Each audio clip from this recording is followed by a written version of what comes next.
good person, makes you feel good. All these people buy into that. And right now you can rise in American society, or post says, just by that kind of virtue signaling. It's a new kind of status symbol you can attain, and that's what he was selling, and that's what people are so desperate to defend.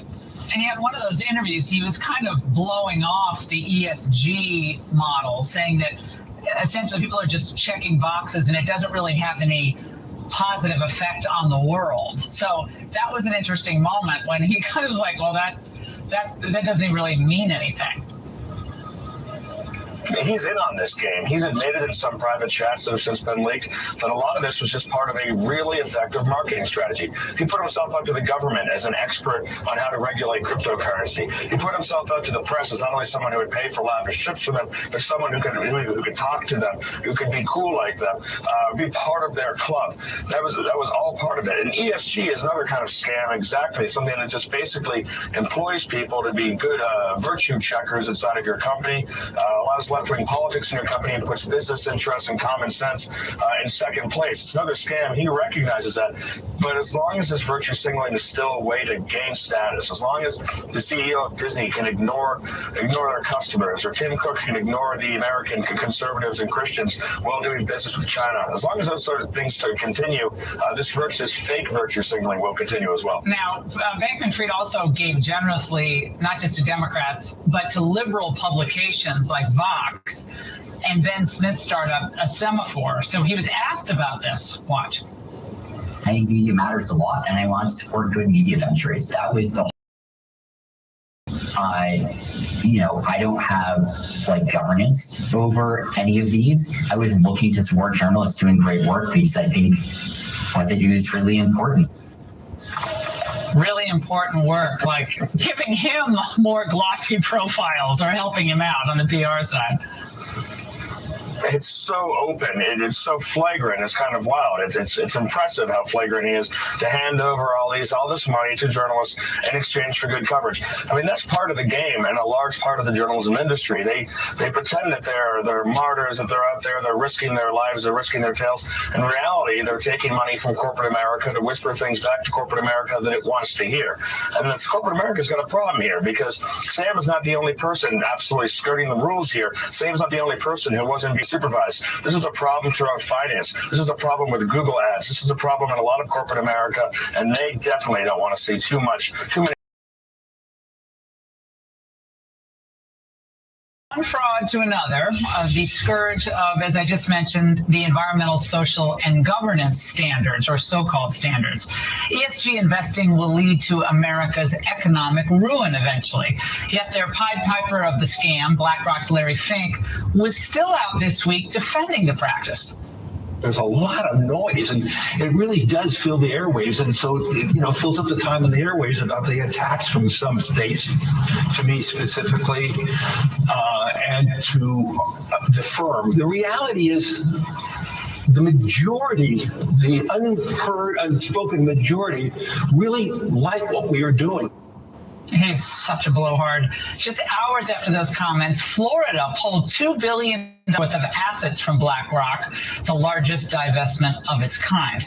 Now, to date, Republican-led states have pulled nearly $4 billion from multiple states. Now is one of the first to draw attention to this tactic, West Virginia State Treasurer Riley Moore. Now, Riley, BlackRock, I think, manages about $8 trillion in assets, so a couple billion here or there is not going to break the bank, obviously, but doesn't this foreshadow problems for the politicization of corporate America, given what this is going to do to shareholders' interests? Laura, absolutely, and thanks for having me on again. Look, we've had now, 6 states. Florida's now joined. West Virginia was the first state to divest from BlackRock. This is a growing movement and pushback against ESG and woke capitalism. We know ESG is a scam. It does not work. I think, as we saw here just recently, you had BlackRock actually close one of their ESG ETFs because there was a lack of interest in it. The people are speaking on this, and they are going to pay the price. And you said $8 trillion assets under management. I want to be clear, just earlier this year, that was $10 trillion. They have lost $2 trillion because of this faulty and phony ESG investing scheme. Now, BlackRock CEO Fink isn't just popping off on the ESG issue, but political movements as well. Check it out. Unfortunately, the long term is not something that is topical today. And let's be clear, populism is not about long-termism. Populism is about the moment. And let me be clear, one of the greatest reasons why we have inflation is because of populism. We are doing things for the short term. Now, they're really threatened by the America First movement, by economic populism. They are all about one global governance system, of which ESG is just, part of the equation. Does this make sense to you? Oh, absolutely not. And it's very clear Larry Fink and the other elite globalists out there have a God complex, obviously. They feel like they're the masters of the universe, but people like me, an American First conservative, God. And we're not going to let these folks continue to destroy the free market capitalist system here in America, which has made us the greatest nation on the face of the planet. They think we're thinking in the short term. We're thinking about the future of our children. We actually like children, unlike some of these folks, obviously.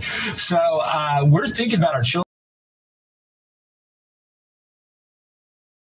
In that, what they're trying to do is bilk the American people of their retirement money and use it to further their left-wing agenda. Oh, aren't they trying to subvert what red state governors are trying to do by forcing corporations to agree to a whole series of measures and hiring practices, even if the state has different priorities and just believes in an objective meritocracy? Yes, I mean, you see this also on corporate boards. I mean, this is part of ESG, right? It's, do you have the correct number of minorities on your board? Do you have the correct number of women on your board? That's going to determine that ESG score that you're going to receive from these asset managers or proxy advisories. This is ridiculous. Rob Riley, it's good to see you again. Thank you. Now, Joe Biden has been out painting a rosy picture of the U.S. economy, but when you look under the hood, what do you really see? Well, two economic gurus on separate sides of the political aisle take up the debate next.